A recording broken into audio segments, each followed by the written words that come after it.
The push-up is arguably the most fundamental horizontal pushing exercise, and it is the foundation for building horizontal pressing strength and building up to more advanced calisthenics exercises like the planche push-up. The push-up is a compound or multi-joint exercise, which means it involves multiple joints in the body and thus multiple muscle groups. Many people dismiss the push-up as they consider it too easy and ineffective. However, this video will show you exactly how to get the most out of the bodyweight push-up and show you why the bodyweight push-up is one of the best exercises that you can do. The primary muscle involved is the chest. During the push-up, the chest muscle contracts, taking the shoulder joint through flexion. The secondary muscles involved are the triceps and front delts. The tricep is responsible for taking the elbow joint through extension, and the front delt assists the pec in taking the shoulder joint through flexion. Other assisting muscles involved are the lats, serratus anterior, and rotator cuff, which aid in shoulder stability, and the core and quads are responsible for keeping your legs straight and your body stiff, straight, and rigid.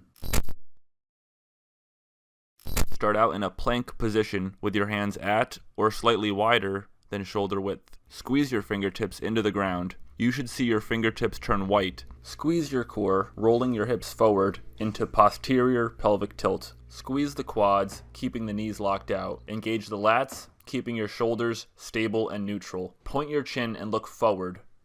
Now that you have the proper muscles engaged and the proper technique, you lower down with control to the bottom of the push-up. When at the bottom position, your forearms should be perpendicular with the ground, meaning the ground and your forearms should make a 90-degree angle. The 90-degree angle is most important when you are at the bottom of the position, not the top. So when you push up to the top position, it's less important that your forearms are still perpendicular with the ground. In fact, it's normal for your shoulders to come slightly forward in front of your wrists, which would break the 90-degree angle. It is a common misconception that you need to keep your elbows tucked during a push-up. If you keep your elbows tucked, the push-up is more tricep dominant and less chest dominant. If you allow your elbows to come out slightly, it's less tricep dominant and more chest dominant. As long as you don't flare your elbows out past 90 degrees and the movement isn't causing pain, you should be fine. I personally prefer allowing my elbows to come out as it makes me feel strongest. But what if I can't do a push-up yet? If you don't have the strength required to do a push-up, do not do knee push-ups. Knee push-ups break the straight line body position and you lose the core engagement. There are better ways to progress. The best progression is the incline push-up. You put your hands on an elevated surface. The more elevated your hands are, the easier it is. You can use a wall. However, I would recommend you use a staircase. The staircase allows you to keep your hands flat, and you can slowly move your hands down one step at a time until you have the strength to do a push-up. Start with 3 sets of 15 of a stair level that you are comfortable with. Once you can comfortably do that, move your way down the stairs slowly, one at a time. Eventually, you'll be at the ground and you'll be able to do regular push-ups.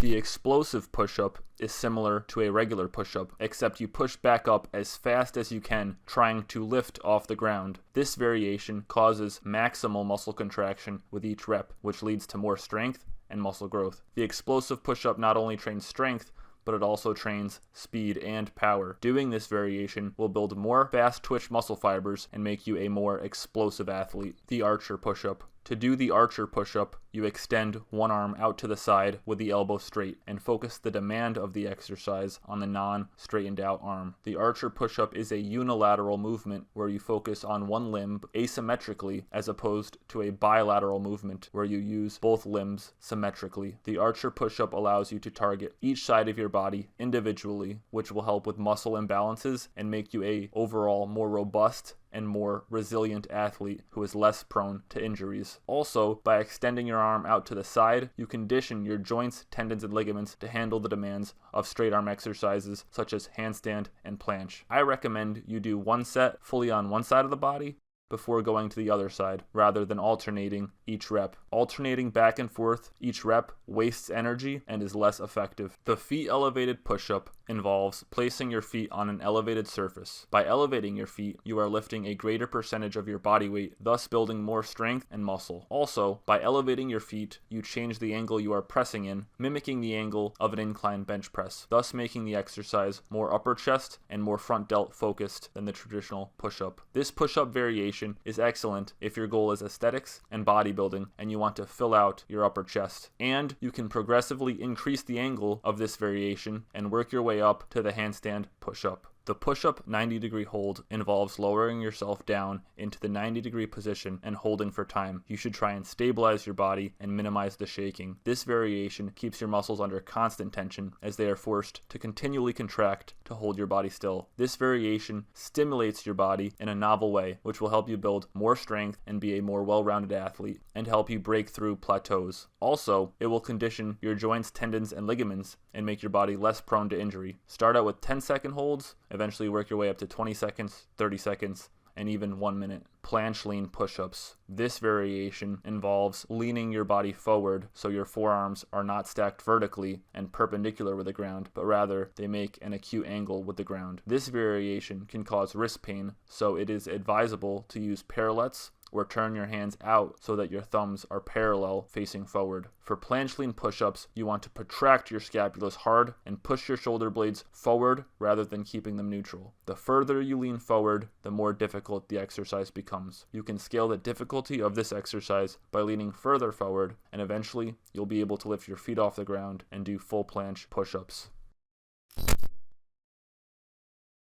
Here are some tips to make you progress even faster and more effectively with push-ups.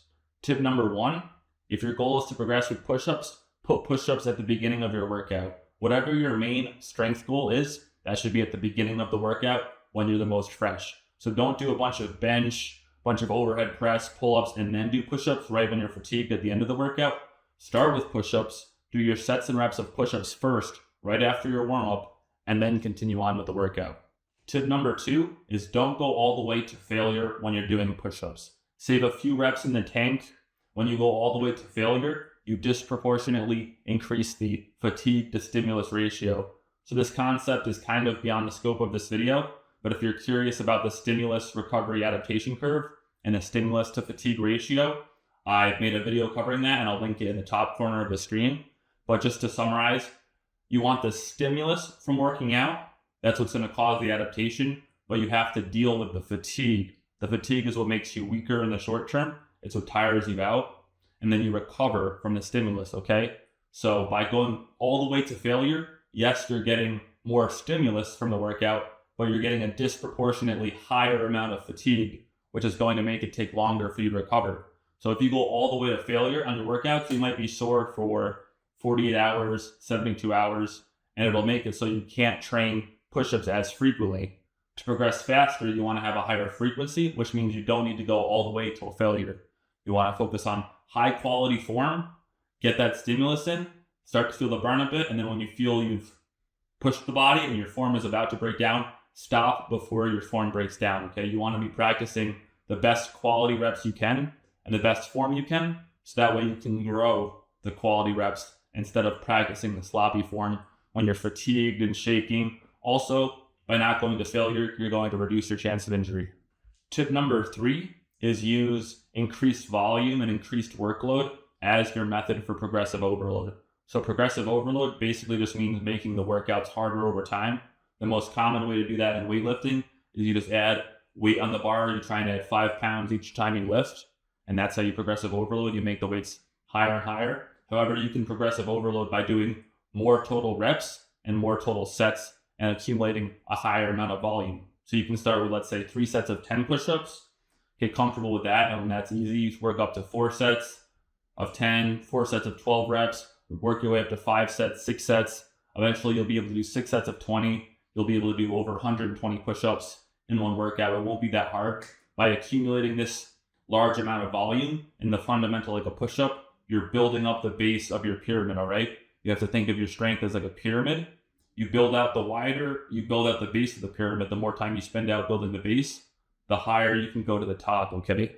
So you need to build out that foundation, build out that base, build volume, build reps, and try and progress not just in doing harder variations of push-ups, that's also good.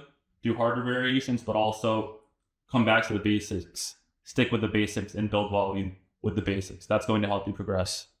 Tip number 4, rest as much as you need in between sets. If you just are gassing yourself out and only resting for 30 seconds and trying again, that's going to sure feel the burn and whatnot, but you need to adequately rest in order to allow your chest and your muscles to recover so you can have the proper intensity and the proper form in the next set. So if you need 2 minutes to rest at the start of your workout, rest for 2 minutes. But as you get fatigued, you might need 3 minutes, you might need 4 minutes rest, you might need 5 minutes. So allow your body to rest as needed, and that way you can actually have proper form, proper technique, and proper intensity in the coming sets. If you guys like this video, click the like button, comment down below what video you want to see next, subscribe to stay updated, and I'll see you guys in the next episode. Peace out.